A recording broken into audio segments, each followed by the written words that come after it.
Snoozecast, the podcast designed to help you fall asleep. Find us on snoozecast.com and follow us on Instagram @Snoozecast to find behind-the-scenes content. If you enjoy our show, please write a review on the Apple Podcasts app. Also, share us with a friend. This episode is brought to you by A Whistle for the Wind. Tonight, we shall read the next chapter to Peter Pan, the 1911 novel by J.M. Barrie. An easy way to listen to this continuing story in order is at snoozecast.com/series. When we left off, the Lost Boys and Wendy find themselves captives on the pirate ship, while Peter takes off to save them with the oath, "Hook or me this time."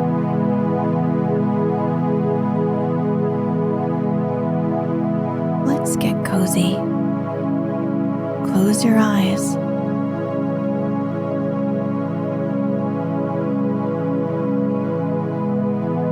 Relax your body into the softness of your bed.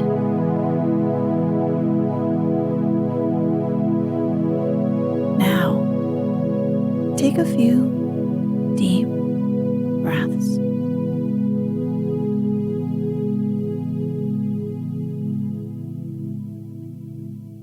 "Now then, bullies," Captain Hook said briskly.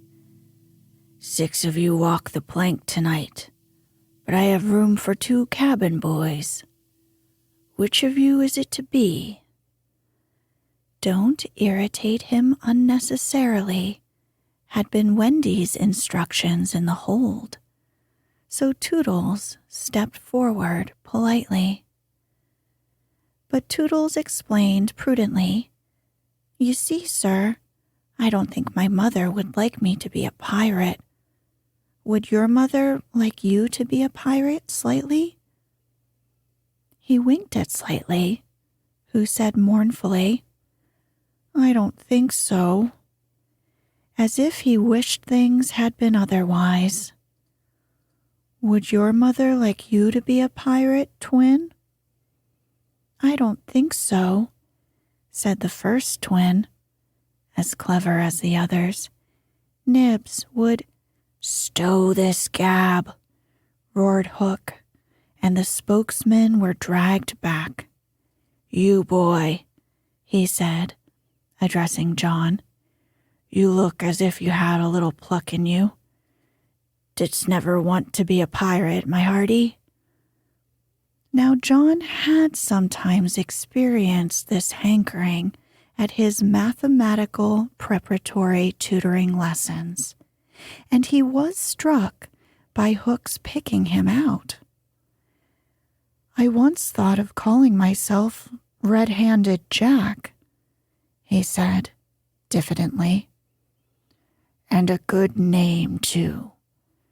We'll call you that here, bully, if you join." "What do you think, Michael?" asked John. "Well, what would you call me if I join?" Michael demanded. "Blackbeard Joe." Michael was naturally impressed. "What do you think, John?" He wanted John to decide, and John wanted him to decide. "Shall we still be respectful subjects of the king?" John inquired. Through Hook's teeth came the answer, "You would have to swear, down with the king." Perhaps John had not behaved very well so far, but he shone out now. "Then I refuse," he cried, banging the barrel in front of Hook. "And I refuse," cried Michael. "Rule Britannia," squeaked Curly.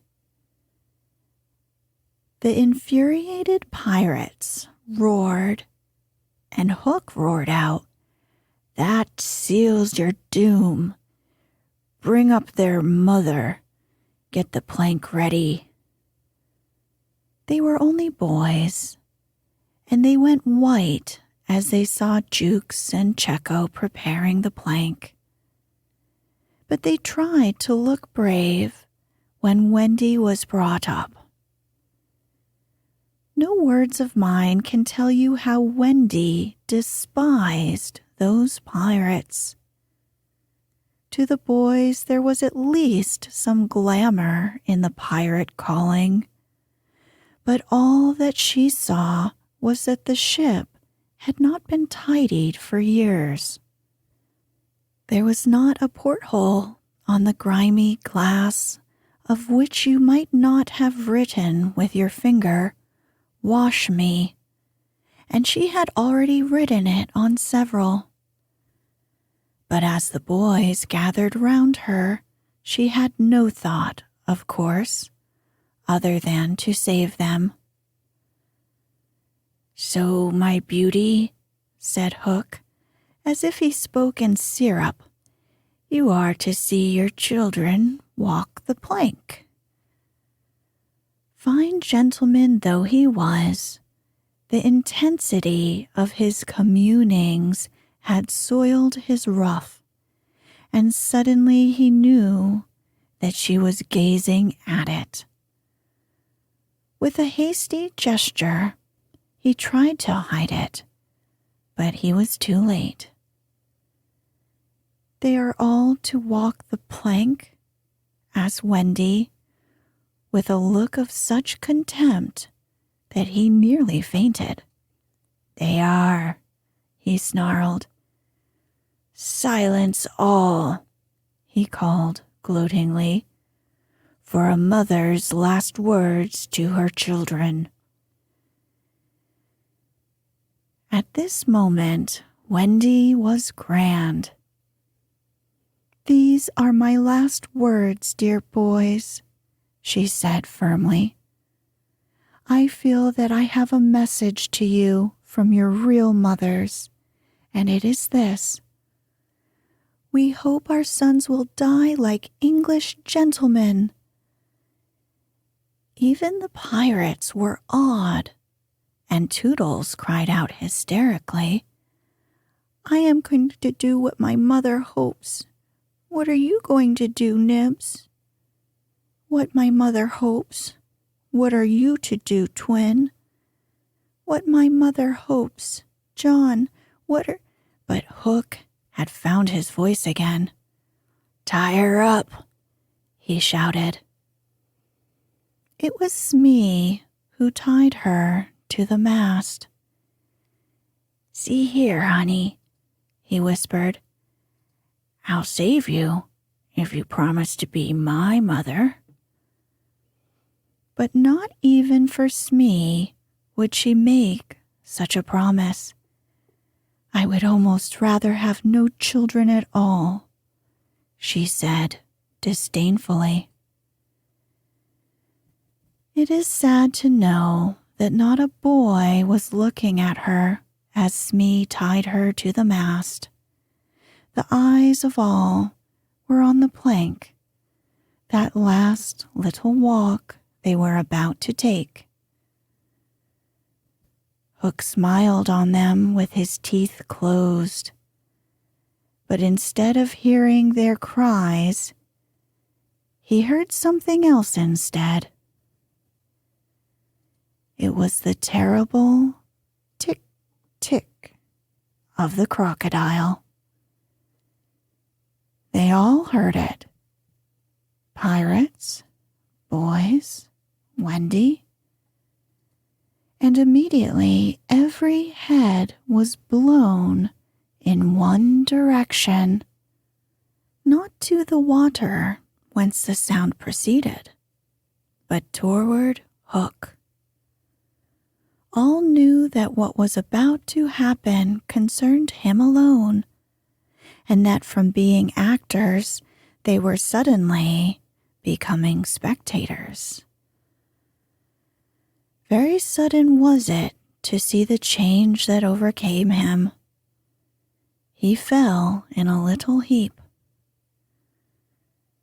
The sound came steadily nearer, and in advance of it came this thought: the crocodile is about to board the ship. Even the iron claw hung inactive, as if knowing that it was no intrinsic part of what the attacking force wanted. Left so alone, any other man would have lain with his eyes shut where he fell. But the gigantic brain of Hook was still working, and under its guidance he crawled on the knees along the deck as far from the sound as he could go. The pirates respectfully cleared a passage for him, and it was only when he brought up against the bulwarks that he spoke. "Hide me," he cried hoarsely. They gathered round him, all eyes averted from the thing that was coming aboard. They had no thought of fighting it. It was fate. Only when Hook was hidden from them did curiosity loosen the limbs of the boys so that they could rush to the ship's side to see the crocodile climbing it. Then they got the strangest surprise of the night of nights, for it was no crocodile that was coming up to their aid. It was Peter. He signed to them not to give vent to any cry of admiration that might rouse suspicion. Then he went on ticking. Chapter 15. Hook or me this time. Odd things happen to all of us on our way through life without our noticing for a time that they have happened. Thus, for example, we suddenly discover that we have been deaf in one ear for we don't know how long, but say, half an hour. Now such an experience had come that night to Peter. When last we saw him, he was stealing across the island with one finger to his lips and his dagger at the ready. He had seen the crocodile pass by without noticing anything peculiar about it, but by and by he remembered that it had not been ticking. At first he thought this eerie, but soon concluded rightly that the clock had run down. Without giving a thought to what might be the feelings of a fellow creature thus abruptly deprived of its closest companion, Peter began to consider how he could turn the catastrophe to his own use. And he decided to tick, so that wild beasts should believe he was the crocodile and let him pass undisturbed. He ticked superbly, but with one unforeseen result. The crocodile was among those who heard the sound, and it followed him, though whether with the purpose of regaining what it had lost, or merely as a friend under the belief that it was again ticking itself, will never be certainly known, for it was simply a beast.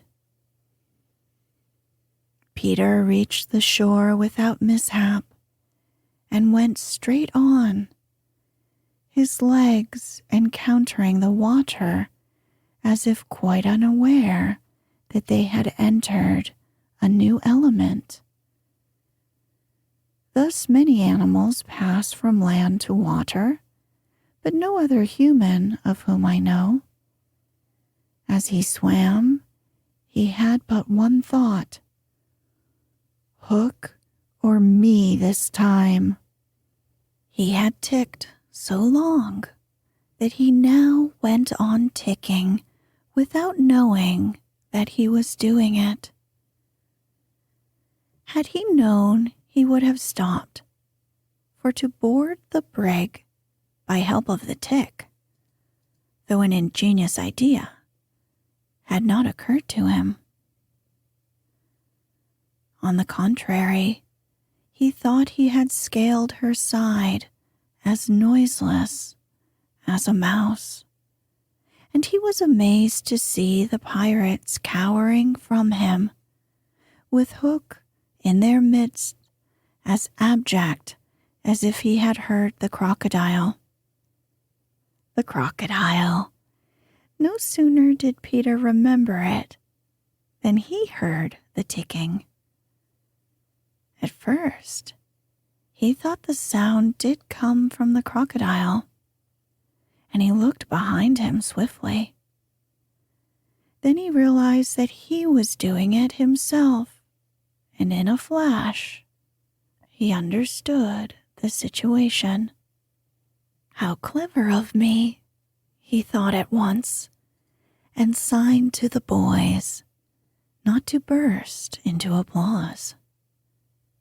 It was at this moment that Ed Tint, the quartermaster, emerged from the forecastle and came along the deck.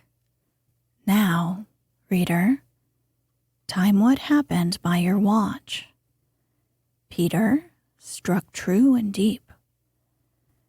John clapped his hands on the ill-fated pirate's mouth to stifle the groan. He fell forward. 4 boys caught him to prevent the thud. Peter gave the signal, and he was cast overboard. There was a splash, and then silence. How long has it taken? 1. Slightly had begun to count. None too soon, Peter, every inch of him on tiptoe, vanished into the cabin, for more than one pirate was screwing up his courage to look around. They could hear each other's distressed breathing now, which showed them that the more terrible sound had passed. "It's gone, Captain," Smee said, wiping off his spectacles. "All still again." Slowly Hook let his head emerge from his ruff and listened so intently that he could have caught the echo of the tick. There was not a sound, and he drew himself up firmly to his full height. "Then here's to Johnny Plank," he said brazenly, hating the boys more than ever because they had seen him unbend. He broke into this villainous ditty. Yo ho, the frisky Plank, you walks along it so, till it goes down, and you goes down to Davy Jones below. With a certain loss of dignity, Hook danced along an imaginary plank, grimacing at them as he sang. What was the last line will never be known, for all of a sudden the song was stayed by a dreadful screech from the cabin. It wailed through the ship, and then silence. Then was heard a crowing sound, which was well understood by the boys, but to the pirates was almost more eerie than the screech. "What was that?" cried Hook. "Two," said Slightly, solemnly.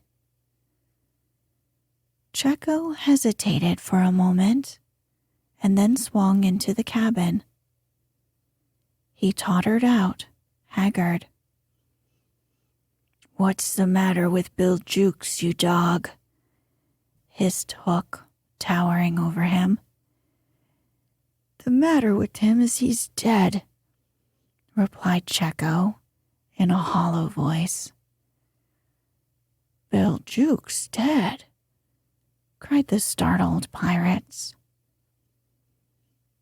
"The cabin's as black as a pit," Checo said, almost gibbering. "But there's something terrible in there, the thing you heard crowing."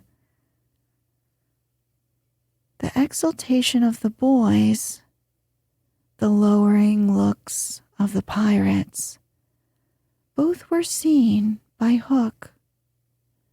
"Checo," he said in his most steely voice, "go back and fetch me out that doodle-doo." Checo, bravest of the brave, cowered before his captain, crying, "No, no." But Hook was purring to his claw. "Did you say you would go, Checo?" he said musingly. Checo went, first flinging his arms despairingly. There was no more singing.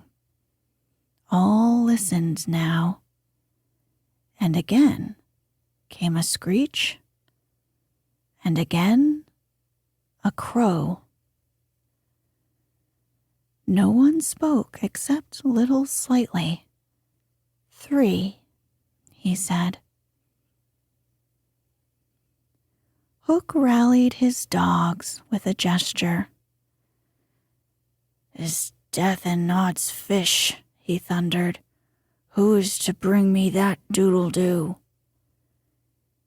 "Wait till Checo comes out," growled Starkey, and the others took up the cry. "I think I heard you volunteer, Starkey," said Hook, purring again. "No, by thunder," Starkey cried. "My Hook thinks you did," said Hook, crossing to him. "I wonder if it would not be advisable, Starkey, to humor the Hook." "I'll swing before I go in there," replied Starkey doggedly, and again he had the support of the crew. "Is this mutiny?" asked Hook more pleasantly than ever. "Starkey's ringleader." "Shake hands, Starkey," said Hook, proffering his claw. Starkey looked round for help, but all deserted him. As he backed up, Hook advanced, and now the red spark was in his eye. With a despairing scream, the pirate leapt upon Long Tom and precipitated himself into the sea. "4," said Slightly, quietly. "And now," Hook said courteously, "did any other gentleman say mutiny?" Seizing a lantern and raising his claw with a menacing gesture, "I'll bring out that doodle-doo myself," he said, and sped into the cabin. 5. How slightly longed to say it. He wetted his lips to be ready, but Hook came staggering out without his lantern. Something blew out the light, he said, a little unsteadily. Something, echoed Mullins. What of Jekko? Demanded Noodler. He's as gone as Jukes, said Hook shortly. His reluctance to return to the cabin impressed them all, and the mutinous sounds again broke forth. All pirates are superstitious. And Cookson cried, They do say the surest signs a ship's accursed is when there's one on board more than can be accounted for. I've heard, muttered Mullins. He always boards the pirate craft last. Had he a tail, Captain? They say, said another, looking viciously at Hook, that when he comes it's in the likeness of the wickedest man aboard. Had he a hook, Captain? Asked Cookson insolently, and one after another took up the cry, The ship's doomed. At this, the children could not resist raising a cheer. Hook had well nigh forgotten his prisoners, but as he swung round on them now, his face lit up again. Lads, he cried to his crew, now here's a notion. Open the cabin door and drive them in. Let them fight the doodle-doo for their lives. If they kill him, we're so much the better. If he kills them, we're none the worse. For the last time, his dogs admired Hook, and devotedly they did his bidding. The boys, pretending to struggle, were pushed into the cabin, and the door was closed on them. Now listen, cried Hook, and all listened.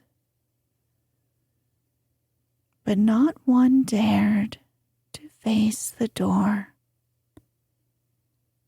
Well, one, Wendy, who all this time had been bound to the mast.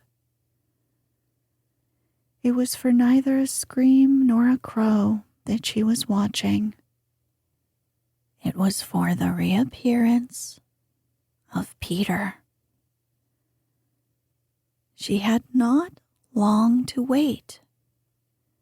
In the cabin, he had found the thing for which he had gone in search, the key that would free the children of their manacles. And now they all stole forth, armed with such weapons as they could find. First signing them to hide, Peter cut Wendy's bonds, and then nothing could have been easier than for them all to fly off together. But one thing barred the way, an oath, Hook or me this time. So, when he had freed Wendy, he whispered for her to conceal herself with the others, and himself took her place by the mast, her cloak around him so that he should pass for her. Then he took a great breath and crowed. To the pirates, it was a voice crying that all the boys lay slain in the cabin. Hook tried to hearten them, but like the dogs he had made them, they showed him their fangs, and he knew that if he took his eyes off them now, they would leap at him. "Lads," he said, ready to cajole or strike as need be, but never quailing for an instant. "I've thought it out. There's a Jonah